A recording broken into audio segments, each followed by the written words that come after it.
ನಮಸ್ಕಾರ ಕನ್ನಡ ಬಿಗ್ ಫೈಟ್ಗೆ ಸ್ವಾಗತ. ನಾನು ಪ್ರಭು ಹಾದಿಮನಿ. ಬಾಂಗ್ಲಾದೇಶ ಹೊತ್ತಿ ಉರಿತಾ ಇದೆ.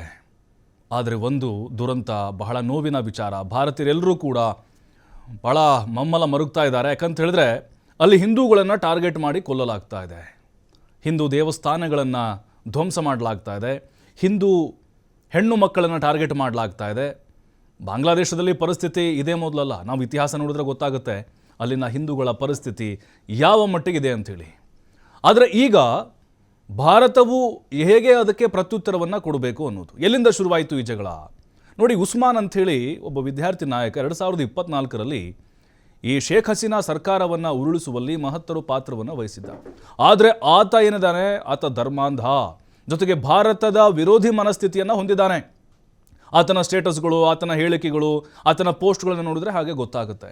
ಅದಾದ ಮೇಲೆ ದೀಪು ಚಂದ್ರ ದಾಸ್ ಅನ್ನುವಂತಹ ಹಿಂದೂ ಯುವಕನನ್ನು ಹೆಂಗೆ ಹೊಡೆದು ಹಾಕಿದ್ದಾರೆ ಅಂತ ಹೇಳಿದ್ರೆ ನಿಜಕ್ಕೂ ಇದು ಮಾನವೀಯ ನೆಲೆಗಟ್ಟಿನಲ್ಲಿ ನಾವು ನೋಡೋದಾದರೆ ಧರ್ಮ ಬಿಟ್ಟು ನಡು ರೋಡಲ್ಲಿ ಆತನನ್ನು ನೇಣಿಗೆ ಹಾಕಿ ಸುಟ್ಟು ಸಜೀವವಾಗಿ ದಹನವನ್ನು ಮಾಡಿದ್ದಾರೆ. ಅದಾದ ಮೇಲೆ 7 ವರ್ಷದ ಬಾಲಕಿಯನ್ನು ಕೂಡ ಅದೇ ರೀತಿಯಾಗಿ ಕೊಂದಿದ್ದಾರೆ. ಅಂದರೆ ಇಲ್ಲಿ ನೋಡಿ, ಬಾಂಗ್ಲಾದೇಶದಲ್ಲಿ ಯಾಕೆ ಹಿಂದೂಗಳನ್ನು ಟಾರ್ಗೆಟ್ ಮಾಡಲಾಗ್ತಾ ಇದೆ? ಬೇರೆ ಬೇರೆ ಮುಸ್ಲಿಂ ಕಂಟ್ರಿಗಳಲ್ಲಿ ಇದೇ ರೀತಿ ಪರಿಸ್ಥಿತಿ ಇದೆಯಾ? ಮುಂದಿನ ದಿನಗಳಲ್ಲಿ ಹಿಂದೂಗಳಿಗೆ ಆಪತ್ತು ಕಾದಿದೆಯಾ? ಸೇಫ್ ಅಂತಂದರೆ ಭಾರತ ಅಷ್ಟೇನ? ಹಾಗಾದರೆ ಇಲ್ಲಿರುವಂತಹ ಮುಸ್ಲಿಮರ ಅಭಿಪ್ರಾಯಗಳು ಹೇಗೆ ಬರ್ತಾ ಇದ್ದಾವೆ? ಎಲ್ಲದರ ಬಗ್ಗೆ ಚರ್ಚೆ ಮಾಡಲಿಕ್ಕೆ ನಮ್ಮ ಜೊತೆಗೆ ಅತಿಥಿಗಳು ಜಾಯ್ನ್ ಆಗಿದ್ದಾರೆ. ಅವ್ರನ್ನ ಕಾರ್ಯಕ್ರಮಕ್ಕೆ ಸ್ವಾಗತ ಮಾಡ್ತೀನಿ. ಮೊದಲದಾಗಿ ಕಾಂಗ್ರೆಸ್ ವಕ್ತಾರರಾಗಿರುವಂತಹ ನಟರಾಜ್ ಗೌಡ ಜಾಯ್ನ್ ಆಗಿದ್ದಾರೆ. ಸರ್ ನಮಸ್ತೆ, ಕಾರ್ಯಕ್ರಮಕ್ಕೆ ಸ್ವಾಗತ. ಹಾಗೆ ಬಿಜೆಪಿ ವಕ್ತಾರರಾಗಿರುವಂತಹ ಯದುಕುಮಾರ್ ಗೌಡ ಅವರು ಜಾಯ್ನ್ ಆಗಿದ್ದಾರೆ. ಸರ್ ನಮಸ್ತೆ, ಕಾರ್ಯಕ್ರಮಕ್ಕೆ ಸ್ವಾಗತ. ಸರ್ ನಮಸ್ತೆ. ಹಾಗೆ ನಮ್ಮ ಜೊತೆಗೆ ವಜ್ರದೇಹಿ ಮಠದ ರಾಜಶೇಖರಾನಂದ ಸ್ವಾಮೀಜಿಯವರು ಜಾಯ್ನ್ ಆಗಿದ್ದಾರೆ. ಸ್ವಾಮೀಜಿಯವರೇ, ಕಾರ್ಯಕ್ರಮಕ್ಕೆ ಸ್ವಾಗತ ನಿಮಗೆ. ನಮಸ್ತೆ. ನಮಸ್ತೆ. ಎಸ್, ನಿಮ್ಮಿಂದಲೇ ಆರಂಭ ಮಾಡ್ತಾ ಇದ್ದೀನಿ. ನೋಡ್ತಾ ಇದ್ದೀರಿ, ಬಾಂಗ್ಲಾದೇಶದಲ್ಲಿ ಹಿಂದೂಗಳ ಮಾರಣ ಹೋಮ ನಡೀತಾ ಇದೆ, ನರಮೇಧ ಆಗ್ತಾ ಇದೆ. ಅಂದರೆ ಈಗ ನಮಗೆ ಪಾಕಿಸ್ತಾನ ಇಲ್ಲಿವರೆಗೂ ಮಗ್ಗಲ ಮುಳ್ಳಾಗಿತ್ತು, ಈಗ ಬಾಂಗ್ಲಾದೇಶ ಶುರು ಮಾಡಿದೆ. ಅಂದರೆ ಹಿಂದೂಗಳಿಗೆ ಇಸ್ಲಾಮಿಕ್ ಕಂಟ್ರಿಗಳಲ್ಲಿ ಖಂಡಿತವಾಗ್ಲೂ ಬದುಕಲಿಕ್ಕೆ ಅವಕಾಶ ಇಲ್ವಾ ಅಂತ ಆಗುತ್ತಾ ಅರ್ಥ? ಇದು ಸ್ವಾಭಾವಿಕವಾದಂತಹ ಪ್ರಶ್ನೆಯಲ್ಲೇ ಉತ್ತರ ಅಡಗಿದೆ. ಪ್ರಶ್ನೆ ಇರುವಂತದ್ದೇನು, ಇವತ್ತು ಬಾಂಗ್ಲಾದಲ್ಲಿ ಹಿಂದೂಗಳು ಅಲ್ಪಸಂಖ್ಯಾತರಾಗಿದ್ದಾರೆ. ಆ ಅಲ್ಪಸಂಖ್ಯಾತರಿಗೆ ರಕ್ಷಣೆ ಕೊಡಬೇಕಾದ್ದು ಬಾಂಗ್ಲಾದೇಶದ ಕರ್ತವ್ಯ.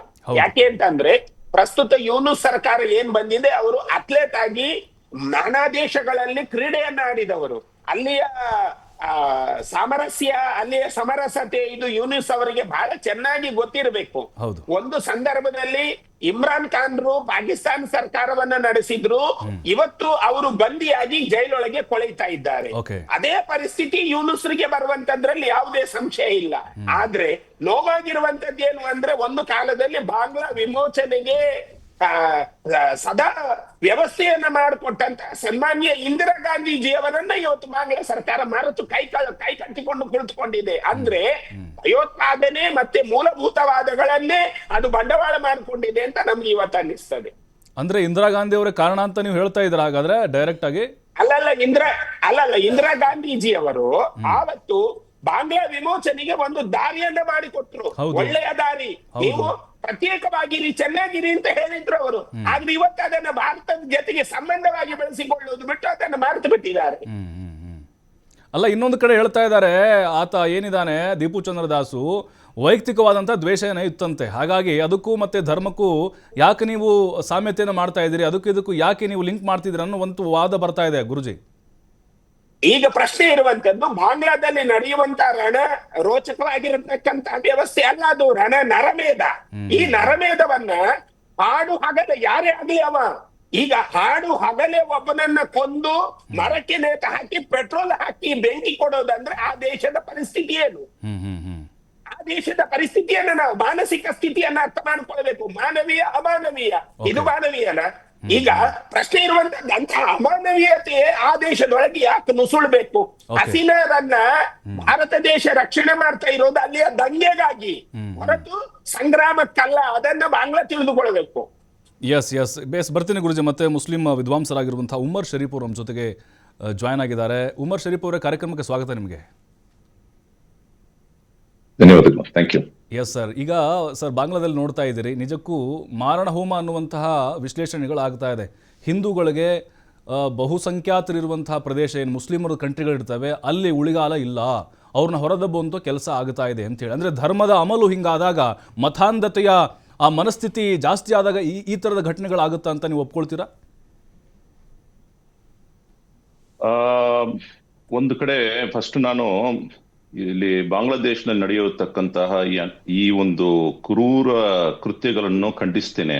Yes sir. ಮತ್ತೆ ಇಂತಹ ಒಂದು ಘಟನೆಯನ್ನು ನೋಡ್ತಿರುವಾಗ ನಾವು ಸುಮ್ನೆ ಇಲ್ಲಿ ಭಾರತೀಯರು ಸುಮ್ನೆ ನೋಡ್ಕೊಂಡು ಕೂತ್ಕೊಳಕ್ಕಾಗಲ್ಲ. ಕರೆಕ್ಟ್. ಇವರು ಮಾಡುವಂಥದ್ದು ಹಿಂದೂಗಳನ್ನ ಗುರಿ ಮಾಡಿ ಅವ್ರ ಮೇಲೆ ಹಲ್ಲೆ ಮಾಡಕ್ಕೆ ಮುಂದೆ ಬಂದ್ರೆ ಇಲ್ಲಿರತಕ್ಕಂತ ಭಾರತೀಯರು ಎಲ್ಲರೂ ಒಗ್ಗಟ್ಟಾಗಿದ್ದು ಅವ್ರ ಮೇಲೆ ಧ್ವಂಸ ಮಾಡಕ್ಕೆ ಸಿದ್ಧವಾಗಿದ್ದೀವಿ ಅಂತ ನಾವು ಒಂದು ಮಾತು ಕೊಡ್ಬೇಕಾಗಿದೆ, ಒಂದು ಹೇಳಿಕೆ ಕೊಡ್ಬೇಕಾಗಿದೆ. ಯಾಕಂತ ಹೇಳಿದ್ರೆ ಇಂತಹ ಮನಸ್ಥಿತಿ ಇರೋರು, ಅಂದ್ರೆ ಒಂದು ಧರ್ಮವನ್ನು ನೋಡಿ ಅವ್ರನ್ನ ಕೊಂದು ಹಾಕುವ ಆ ಒಂದು ಮನಸ್ಥಿತಿ ಇರುವವರು, ಅವ್ರು ಯಾವ ಧರ್ಮವನ್ನು ಪಾಲಿಸೋರಲ್ಲ. ಬಿಡಿ ಇಸ್ಲಾಂ ಧರ್ಮವನ್ನು ಪಾಲಿಸ್ತಾರ ಇಲ್ಲೋ ಬೇರೆ ವಿಷಯ. ಎಲ್ಲಾ ಧರ್ಮಕ್ಕೂ ವಿರುದ್ಧವಾದ ಒಂದು ಮನಸ್ಥಿತಿ ಅದು ಏನಂದ್ರೆ ಇಂತಹ ಜನರನ್ನ, ಅದು ಬೇರೆ ಏನಂದ್ರೆ 1970s ನಲ್ಲಿ ನಮ್ಮ ಭಾರತೀಯ ಸೈನ್ಯ ಬಂದು ಅವ್ರಿಗೋಸ್ಕರ ನಿಂತ್ಕೊಳ್ತು.